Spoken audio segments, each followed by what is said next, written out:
Fala pessoal, tudo bem com vocês? Chega mais, eu sou o Chico Garcia, inscreva-se no canal e vamos junto. Bom, então eu aqui, que sou um analista, que estudo o tema e que trabalho com o tema há mais de 20 anos, você que é torcedor, você tem as suas ideias também do que é melhor ser feito, do jogador a ser escalado, do esquema tático, é natural. O treinador, primeiro ele tem que ter uma capacidade muito superior à de qualquer um de nós, muito. Não só pelo que ele ganha exatamente pela capacidade que ele tem, porque ele é um profissional da bola, ele está lá no dia a dia, ele comanda treinamentos, ele monta os planos táticos, ele entende todas as peculiaridades de um jogo e ele tem que trabalhar com todas elas. Ele não pode ser surpreendido, é isso que eu quero dizer. Ele tem que trabalhar com todas as adversidades. Ele tem que ter um plano se o jogador dele for expulso, se o jogador do adversário for expulso, se ele ficar com 2 a menos, com 2 a mais, se ele fizer um gol cedo, se ele tomar um gol cedo, ele tem que saber. Ele só faz isso. Ele estuda isso. Você aí tem que bater horário segunda às 7 da manhã porque você tem o teu trampo. Eu tenho o meu aqui, que envolve também trabalhar com futebol. Eu tenho a minha vida. Os caras só fazem isso. Eles vivem o futebol. Então eles têm que se preparar para tudo o que acontece no jogo. E o que eu cobro desses treinadores é porque a gente não está lá. A gente não está lá.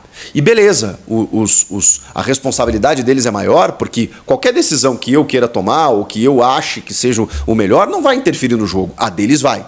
E eles ganham muito por conta disso, porque a responsabilidade deles é maior. Porque eles estão lá na beira do campo. E eles é que tem que tomar a decisão durante os 90 minutos. E é isso que eu cobro daquele carinha que fica lá. Porque ele não está lá simplesmente para ser um bibelô, para ser uma mobília, uma paisagem. Ele está lá para interferir no jogo. O treinador, durante os 90 minutos, com 5 trocas à disposição, ele tem que ler o jogo. Ele tem que ler o jogo e entender o que o jogo pede. E entender o que o adversário está fazendo, inclusive. Então, assim, não vem me dizer que você poderia ter feito... Ai, saco. Então, assim, não tem cabimento. Porque ele tem a responsabilidade. Ele tem a responsabilidade de mexer e ele precisa entender os movimentos do adversário também. É um jogo de xadrez, gente, em que você mexe uma peça aqui e você mexe uma peça do outro lado. Quando você entende que o adversário, perdendo o jogo, vai pro tudo ou nada e começa a empilhar atacantes, você pensa assim, bom, das duas uma, né? Ou tá no desespero ou o cara trabalhou isso realmente. E o Roger tem feito um bom trabalho no Inter. Bom, vamos lá, vamos entender o que ele quer com essas mudanças. Tirou até lateral, botou meia, botou atacante, botou o time para cima. O Inter que não tinha atacado no segundo tempo. O Corinthians que foi superior o jogo todo. Ou quase o jogo todo, né? Depois do gol de empate ali, o Inter ou até o gol de empate, o Inter volta para o jogo depois de tomar o gol cedo e começa a ficar mais com a bola, começa a trocar passes, começa a criar algumas oportunidades, assustar um pouquinho. Depois empata o jogo, o Corinthians logo retoma e joga melhor o jogo todo. E no segundo tempo especialmente. Só que aí, naquele momento em que o Roger faz as trocas para poder ganhar o jogo, para poder empatar o jogo, o Ramon faz o quê? O que eu pensei na hora? Bom, agora... o Roger vai atacar, mas ele vai se expor também. Agora é o momento de você espetar e fazer o terceiro. Porque a melhor maneira de você não deixar com que a estratégia do adversário funcione é não deixando ele ficar com a bola. O Corinthians fez exatamente o oposto. O Corinthians colocou Ranieri, Félix Torres, o lateral Hugo, Charles. Ele recuou todo o time. E ele trouxe o Inter para o seu campo. E sabe o que acontece quando você traz um time como o Inter para o seu campo, que só colocou homens de frente nesse segundo tempo? Você pode tomar um chute de fora da área, teu goleiro frangar. A bola pode desviar em alguém e matar o teu goleiro. Pode bater no braço de um jogador teu e ser pênalti. O juiz pode marcar um pênalti bem ou mal intencionado. O teu zagueiro pode cometer um pênalti. Tudo pode acontecer. Tudo dentro da tua área. O que você não quer? Que o adversário chegue na tua área. Então, você tem que jogar longe da tua área. Você tem que jogar no campo ofensivo. É isso que o Corinthians tinha que fazer. E o Ramon não fez. Ele simplesmente trocou, mas assim, ele pensou completamente errado, ele agiu errado e ele foi punido por isso. Poderia não ter acontecido. E eu estava louco aqui para exaltar o grande jogo do Yuri Alberto, o grande jogo do Memphis, que poderia ter dado 2 assistências.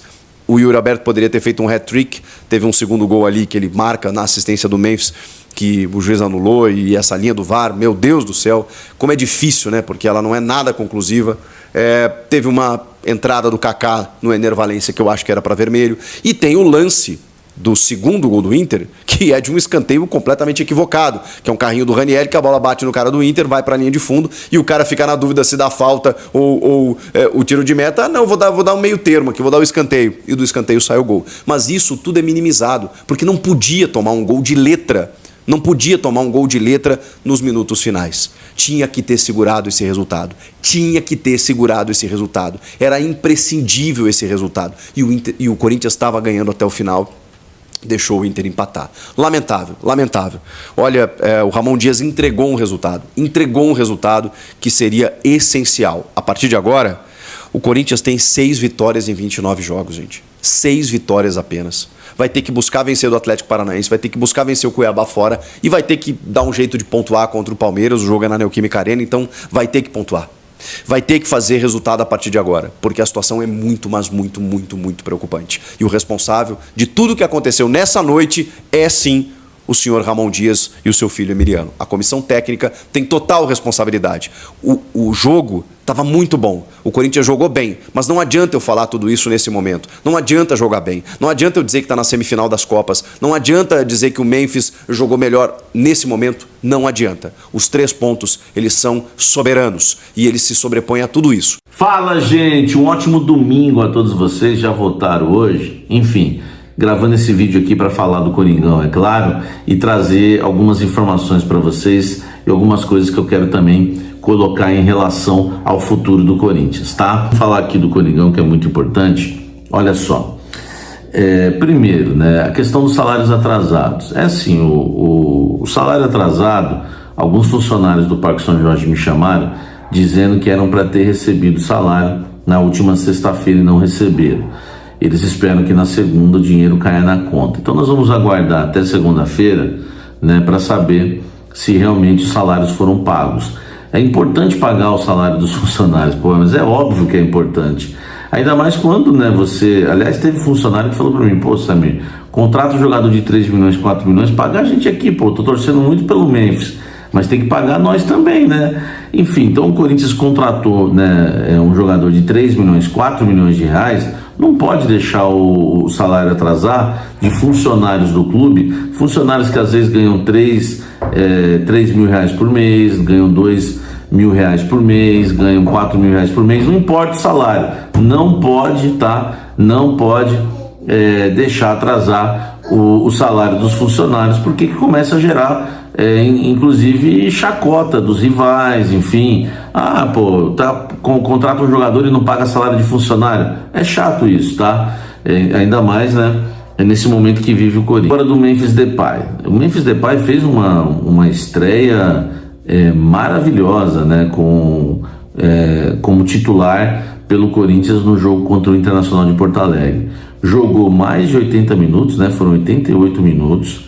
Ele que tinha feito cerca de 20 minutos por partida, né?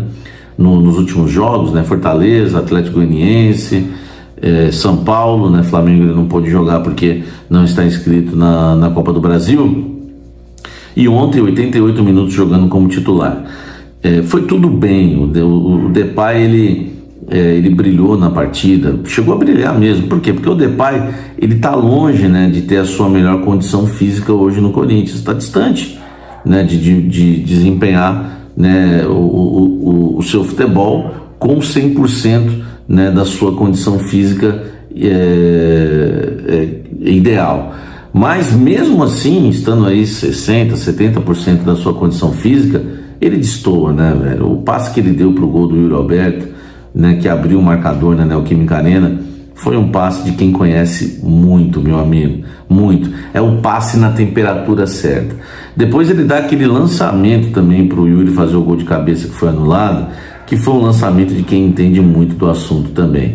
E aquele lance na área, né, que ele dribla o zagueiro para finalizar, enfim, o Depay fez uma grande partida. E o Yuri tem que ser o parceiro dele. Eu falei isso no pós-jogo ontem. Por quê? Porque o Depay não pode ter o Thales, por exemplo, de parceiro de ataque. Os dois têm que jogar próximos da área e dentro da área. Porque o Thales Magno é um jogador que, se recuperando de lesão, vai voltar a ficar à disposição, Mas não dá para jogar do lado do Depay, porque ele é mais lento, é tipo joga mais como um veterano. O Depay ele tem que ser o jogador que vai sair da área. Já deu para ver que ele é inteligente, ele vai se adaptando à idade, né, e à sua carreira, o momento da sua carreira. Então ele tem que ser o jogador que vai sair da área e deixar o Yuri maluco, entrando para a área, correndo, doido. Então tem que ter um cara com muito vigor físico para jogar do lado do Memphis Depay. E o Yuri Alberto é esse cara, né, velho? O Yuri Alberto ontem parecia, meu amigo, parecia o Tevez jogando, cheio de raça, vontade. Chutou de direita, gol. Chutou de esquerda na trave. Cabeceou, gol. Bateu um pênalti, gol. O cara é um monstro no jogo ontem, né? Yuri Alberto, quem é você? Eu vim aqui só para te ver. Yuri Alberto, quem é você? Eu não consigo te compreender, velho. Enfim, eu não consigo te descrever. Não dá para saber quem é o Yuri Alberto. Agora, a chamada aí do título, né? O Ramon Dias deu uma mancada, né, com a questão do Memphis Depay, porque eu tenho informação que o Depay não está em condição ainda de jogar 90 minutos. Ele jogou quase 90 minutos. Ele tinha que jogar uns 60 minutos, 70 minutos. Quando o Corinthians fez o segundo gol, tinha que ter tirado o Depay já, tá? Eu falei no clube de membros do canal Café do Setorista, e aí teve um lance depois na sequência que eu fiquei com medo, velho. Falei, meu Deus, não acredito, velho. Então a gente tem que tomar esse tipo de cuidado, porque o Corinthians não pode perder o Depay. Ele vai ser muito importante pro Corinthians. O Memphis vai ser muito importante pro Corinthians nessa reta final de Brasileiro. Na Sul-Americana também, muito importante. Cara, eu achei que ele até sentiu uma lesão uma hora lá.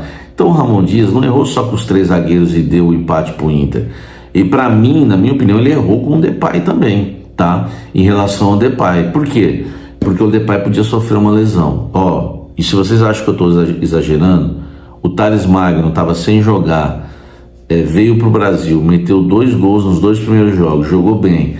Só que aí forçaram demais, lesionou. O Hector lesionou, mas principalmente o Thales, tá? Por quê? Porque depois a conta chega. Esses minutos que ele forçou hoje, o músculo, entendeu? Tudo bem que vai ter a data FIFA agora, mas ele podia ter lesionado ontem no jogo. Então esse é um perigo, meu amigo, tá? Vamos tomar cuidado, né, Ramon? Para de errar, Ramon! Senão tu vai, né, zoar nós, velho. Fiel. E o André Carilho, hein? Ele foi destaque, ele tá sendo um destaque no Coringão desde que chegou, né? Já é cogitado como uma peça super importante no elenco do Timão. O peruano aí foi titular na partida contra o Internacional e contou com mais uma boa atuação, Fiel. Apesar do resultado ruim aí do Timão, o Emiliano Dias, em entrevista coletiva, rasgou elogios à atuação do meia e explicou a versatilidade do jogador. Abre aspas aí, tá, Fiel? A gente trabalhou com o Carilho por 2 anos. É um jogador que pode fazer todas as funções no meio com perfeição. Acho que é um dos melhores volantes da América do Sul e tem a opção de jogar fora, jogar por dentro, e onde joga faz bem, disse o auxiliar técnico de mão aí. Mais uma vez, abre aspas, Fiel. Eles nos dão um funcionamento e uma tranquilidade para jogar, por isso está aqui em um time grande. Por isso escolhemos ele, por isso acreditamos nele. E é um jogador de seleção, um jogador de Copa do Mundo.